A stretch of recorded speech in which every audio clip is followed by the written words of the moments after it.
నమస్కారం గురువుగారు. శ్రీమాత్రే నమమ్మ. గురువుగారు, తరచుగా భార్యాభర్తలు ఇద్దరు చీటికి మాటికి గొడవలు పెట్టుకుంటూనే ఉంటారు. అవి ఒక్కొక్కసారి పెద్ద పెద్ద గొడవలు కూడా దారితీస్తూ ఉంటాయి. అలా అవ్వకుండా ఇంట్లో భార్య కానీ భర్త కానీ ఆ గొడవలు అంతటితో ఆపేయాలి అంటే ఏమైనా పరిష్కారం ఉందా గురువుగారు? తప్పకుండా ఉంటుందమ్మా. ముందుగా ప్రేక్షకులందరికీ శ్రీమాత్రే నమ, శ్రీ గురుభ్యో నమ. నమో దేవ్యై మహాదేవ్యై శివాయై సతతం నమ. నమ ప్రకృత్యై భద్రాయై నిహతాం ప్రణతాస్మిత. ఇక్కడ భార్యాభర్తలు గొడవలు పడుతున్నారు అనడానికి అనేక కారణాలు ఉంటాయి. అయితే అది మంచి కోసమా చెడు కోసమా అర్థం చేసుకోలేనటువంటి తత్వమా అనేటటువంటి ముందుగా ఆలోచన చేసుకోవాలి. అయితే ఇక్కడ గొడవలు పడుతున్నారనడానికి కలియుగంలో కొన్ని స్త్రీ చేయకూడనటువంటి పనులు అనేటటువంటి కొన్ని చాణక్యుడి నీతి సూత్రాల్లో చాలా చక్కగా వివరించారు. అంటే చాణక్యుడు ఏం చెప్తాడంటే, ఏ స్త్రీ అయినా సరే, ఏ యుగమునందైనా సరే, ఏ ధర్మమునందైనా సరే 5 పనులు చేయకూడదు. అలా చేసినటువంటి స్త్రీ ఎప్పుడూ కూడా మనశ్శాంతిగా ఉండలేదు, అలాగని కుటుంబాన్ని కూడా మనశ్శాంతిగా ఉంచలేదు అనేటటువంటి విషయాన్ని చాణక్యుడు తన యొక్క నీతి సూత్రాలలో చెప్పాడు. చాణక్యుడు చెప్పినటువంటి విషయం ఏంటి అంటే గనక 5 ప్రతి ఒక్క స్త్రీ పాటించవలసినటువంటి ధర్మములు. ఒకటి, అతిగా మాట్లాడడం. ఎప్పుడూ కూడా ఏ స్త్రీ అయినా సరే అతిగా మాట్లాడిందనుకోండి, ఆమె యొక్క విలువ పోగొట్టుకుంటుంది. విలువ పోయినప్పుడు ఆమెను గౌరవించేటటువంటి వాళ్ళు ఉండరు. అలా గౌరవం కోల్పోతుంది, విలువ కోల్పోతుంది. అంటే ఎప్పుడు స్త్రీ ఎంత తక్కువ మాట్లాడితే సమాజంలో అంత గౌరవం పెరుగుతుంది. ఎంత తక్కువ మాట్లాడి ఎంత ఓపికతో ఉంటే సమాజంలో అంత గౌరవం పెరుగుతుంది. కనుక ప్రతి ఒక్క స్త్రీ ఎప్పుడూ కూడా తగ్గి మాట్లాడాలి. అది స్త్రీకి ఉన్నటువంటి ధర్మము. అలాగే రెండవది, ఎవరు పడితే వాళ్ళతో మాట్లాడడం అనేటటువంటిది చేయకూడదు. అంటే ఎవరైతే తెలియనటువంటి వ్యక్తి ఉన్నారో అలాంటి వ్యక్తితో మాట్లాడకూడదు అనేటటువంటి ధర్మము. అలాగే మనం ఎప్పుడూ కూడా మన నోటిని అదుపులో పెట్టుకోవాలి. ఎందుకంటే కత్తి కంటే పదునైనటువంటిది నోటి యొక్క మాట. కాబట్టి మనము గాయం ఒకసారి తగిలిందనుకోండి, దాన్ని ఏదో ఒక ఆయింట్మెంట్తో మనం నానుకోవాలి. కానీ ఒక్కసారి నోటి నుండి వెళ్ళిపోయినటువంటి మాట ఎదుటి వ్యక్తికి తగిలింది అనుకోండి, అది ఎన్నో రకాలైనటువంటి హేతుభూతమవుతుంది. నాశనం చేయడానికి అదొక బీజం వేసినట్టుగా ఉంటుంది. కనుక మాట్లాడేటటువంటి మాట విధానంలో ప్రతి ఒక్క స్త్రీ అదుపులో ఉండాలి అనేటటువంటి విషయము. ఇక మూడవ విషయం ఏంటంటే, ఎవరైతే తన జీవితం భాగస్వామి ఉంటాడో అతన్ని గౌరవించడము ప్రధానమైనటువంటి లక్షణము. ఎందుకంటే మీ కుటుంబంలో ఎన్ని గొడవలున్నా, ఎన్ని ఇబ్బందులున్నా, మీరు ఒక దగ్గర ఉండి కొట్లాడుకున్నా, జుట్లు పట్టి పీక్కున్నా సరే, మీరు ఆ విషయాన్ని 4వ కంటికి 3వ కంటికి తెలియకుండా చూసుకోవడం మీ ఇద్దరి బాధ్యత. అలాగని చెప్పేసి ఒకరినొకరు చాడీలు చెప్పుకుంటూ, ఒకరినొకరు విమర్శించుకుంటూ, నా భార్య అలా, నా భర్త ఇలా అని చెప్పేసి ఎప్పుడైతే మీ విషయం కడప దాటి బయటకు వెళుతుందో అప్పుడు అది మీ జీవితం విడిపోవడానికి కారణమవుతుంది.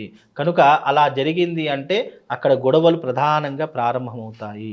అలాగే డబ్బు విషయంలో ఏ స్త్రీ అయితే డబ్బుని పొదుపు చేస్తుందో, ఏ స్త్రీ అయితే డబ్బుని ఆదా చేస్తుందో ఆ ఇంట్లో ఐశ్వర్యం అనేటటువంటిది సమృద్ధిగా ఉంటుంది, అండర్స్టాండింగ్ అనేటటువంటిది సమృద్ధిగా ఉంటుంది అనేటటువంటి విషయము. ఇక 5వ విషయం ఏంటి అంటే, ఏ స్త్రీ అయితే ఉదయాన్నే ఇంట్లో నిద్ర లేవదో ఆ ఇంట్లో ఎప్పుడు కలతలు, ఎప్పుడు ఇబ్బందులు, నువ్వు కోట్లు సంపాదించి తీసుకొచ్చినా మళ్ళీ అవి ఏ రకంగా వచ్చాయో అదే రకంగా వెళ్ళిపోతాయి. కనుక ఈ 5 నియమాలు ప్రతి ఒక్క స్త్రీ పాటించాలి. అలాగని పురుషుడికి ఏమీ చెప్పకుండా లేదు. పురుషుడికి కూడా ఎన్నో రకాలైనటువంటి నీతి సూక్తులు చాణక్యుడు తన గ్రంథంలో, అంటే చాణక్య నీతి సూత్రాలలో, ఈ గ్రంథాలలో కొన్ని కలియుగంలో ఎలాంటివి ఆచరిస్తే బాగుంటుంది అనేటటువంటి విషయాన్ని చాణక్యుడు చాలా చక్కగా చెప్పాడమ్మా.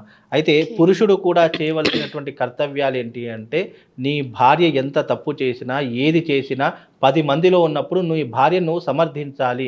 ఇంటికి వచ్చిన తర్వాత చేసిన తప్పుని నువ్వు విమర్శించాలి తప్ప 10 మందిలో ఉన్నప్పుడు ఆ తప్పు ఎలాంటిదైనా సరే, తొందరపాటు చేసింది అని చెప్పేసి నువ్వు సమర్థించి నువ్వు వెనక వేసుకొని రావాలి తప్ప, అక్కడ 10 మందిలో నువ్వు నీ భార్యను అగౌరవించావు అని అంటే కనుక అది నీ చాతకానితనము. అక్కడ నీ దాంపత్యం అనేటటువంటిది విడిపోతుంది.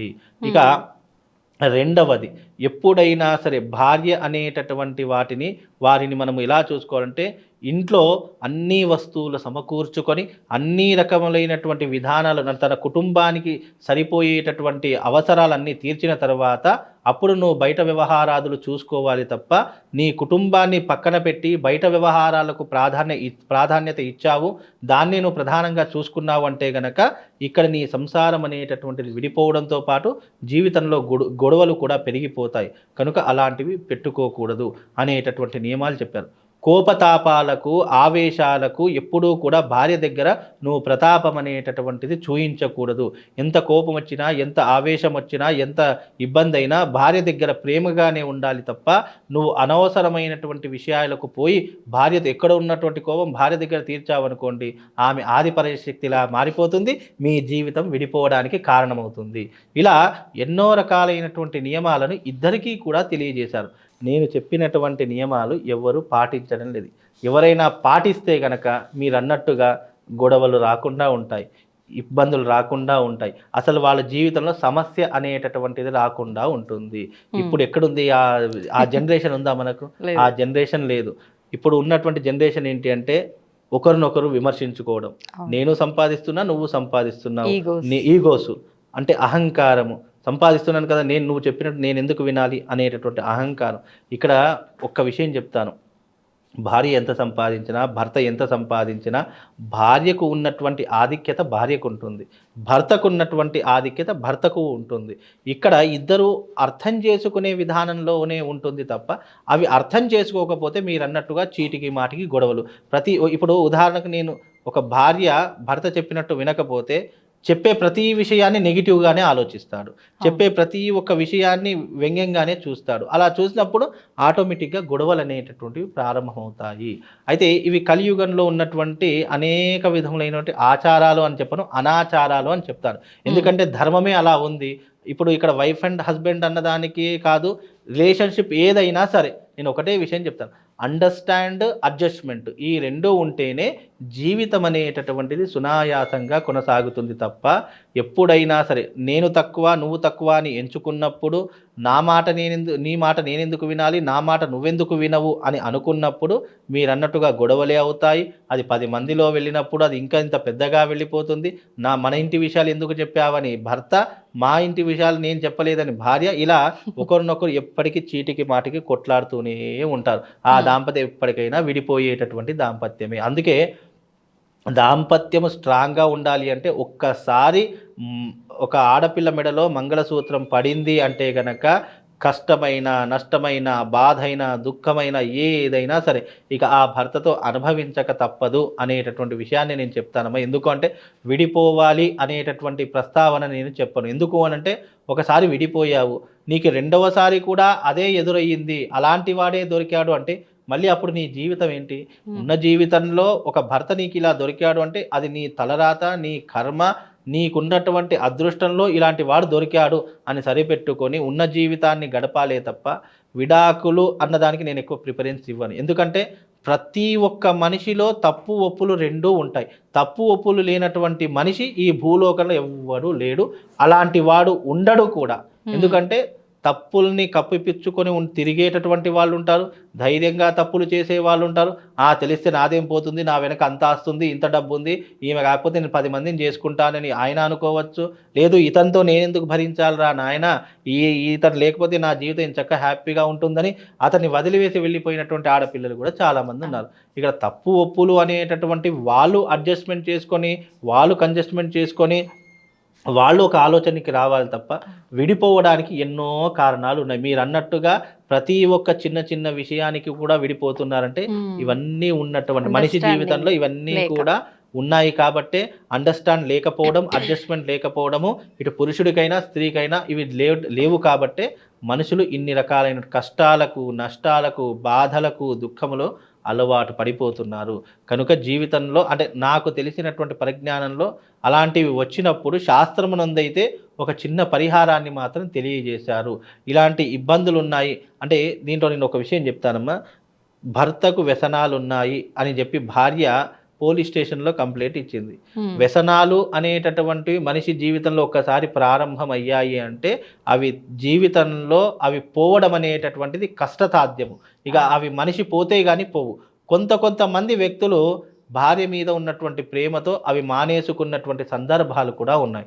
అంటే ఇక్కడ అడ్జస్ట్మెంటు, ఇక్కడ ఏదైతే ఉందో అది బాండింగ్, రిలేషన్షిప్లో మధ్య ఉన్నటువంటి బాండింగ్. అంటే నువ్వు భార్యని అర్థం చేసుకుని, సరే జీవితంలో ఒకసారి నువ్వు తప్పు చేశావు, ఇక ఆ తప్పు కానివ్వకుండా నీ భార్య కోసం ఇవన్నీ మానుకుంటే అప్పుడు మీది ఆదర్శవంతమైనటువంటి కాపురము అని చెప్పుకోవచ్చు. లేదు ఒక భర్తకు భార్య అయినా సరే, భార్య నీకు తెలియకుండా ఏదో తప్పు చేసింది, లేదా వంటే రాదు, లేదంటే ఏదో చిన్న చిన్న ఇబ్బందులు జరిగింది, ఏదో నీ భార్య వల్ల నీకు ఒక నిజం తెలిసింది, తప్పు చేసింది అనుకొని ఆ తప్పును నువ్వు వేలెత్తి చూయించుకుంటూ సమాజంలో అందరికీ చెప్పుకుంటూ నీ పరువు, నీ ఇంటి పరువు తీసుకుంటూ అందరితో చెప్పుకున్నావు అనుకో, అక్కడ మీరు విడిపోవడానికి తప్పులు అనేటటువంటి ప్రతి ఒక్కరు చేస్తారు. దాన్ని అడ్జస్ట్మెంట్ చేసుకొని అందరూ కూడా కలిసికట్టుగా ఉంటే, దాన్ని అర్థం చేసుకునే విధానం నీలో ఉంటే, అలాంటి బ్రాడ్ మైండ్ ఉంటే గనక అవన్నిటిని కూడా కప్పిపుచ్చి ఇంకా అలాంటివి జరగకుండా చూసుకొని కలిసి ఉండాలి అని నేను చెప్తాను. లేదు ఎంత చెప్పినా అదే చేస్తున్నారు, అదే రకంగా జీవితం ఉంటుంది అంటే నేను ఇక విడిపోవడం తప్ప వేరే మార్గం ఏం లేదు అని కూడా చెప్తాను. ఎందుకంటే తప్పులు అనేటటువంటి జరుగుతూ ఉంటాయి, దాన్ని సమర్థించుకోవడం కాకుండా అలాంటివి మళ్ళీ జీవితంలో రిపీట్ కాకుండా ఉంటే ఆ జీవితం ఇక జీవితంలో మనం చచ్చినా విడిపోదు. లేదు ఎంత చెప్పినా అదే రకంగా చేస్తున్నారు అంటే విడిపోవడం అనేటటువంటిదే పరిష్కార మార్గం అవుతుంది. అయితే విడిపోకుండా ఉండడానికి ఒకవేళ ఇలాంటి చిన్న చిన్న సమస్యలతో దూరంగా ఉన్నటువంటి వాళ్ళు మళ్ళీ కలవాలి, అయ్యో నా భార్య లేకుండా నేను ఉండలేకపోతున్నాను, నా భర్త లేకుండా ఉండలేకపోతున్నాను అని అనుకున్నటువంటి వాళ్ళకు మాత్రం ఒక పరిష్కార మార్గం చెప్తాను. దానికి పరిష్కార మార్గం ఏంటంటే మంత్రించినటువంటి తేనె దొరుకుతుందమ్మా. తేనె అంటే ఏంటి అంటే అవి అనేక విధములైనటువంటి పుష్పాల నుంచి మకరందాన్ని స్వీకరించి తేనె తట్టులాగా పెడుతుంది. ఆ తేనెను అభిమంత్రణ చేయాలి. అభిమంత్రము అంటే గనక ఎవరినైతే నువ్వు ఇష్టపడుతున్నావో, ఎవరినైతే కోరుకుంటున్నావో, అంటే అది నీ జీవిత భాగస్వామి అయినటువంటి వారికి అభిమంత్రించినటువంటి తేనె గనక ఇస్తే తప్పకుండా మళ్ళీ ఆ వ్యక్తి తిరిగి వచ్చేటటువంటి అవకాశము ఏర్పడుతుంది.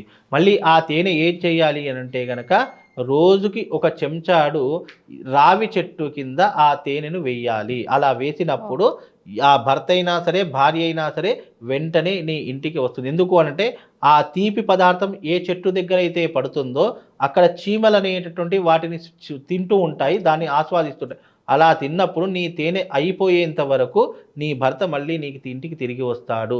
లేదా భార్య కనుక వెళ్ళిపోతే భార్య తిరిగి వస్తుంది.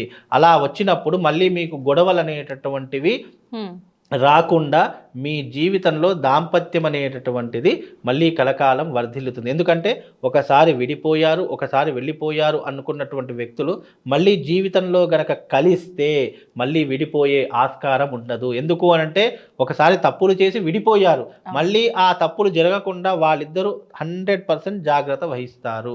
కనుక ఒకసారి మళ్ళీ విడిపోయినటువంటి జంట మళ్ళీ కలిసినా కానీ, అలా కలుసుకున్నా కానీ మళ్ళీ విడిపోయేటటువంటి అవకాశం ఉండదు. దాంపత్యంలో మీరు అన్నట్టు గొడవలు ఉండవు, ఏమీ ఉండవు.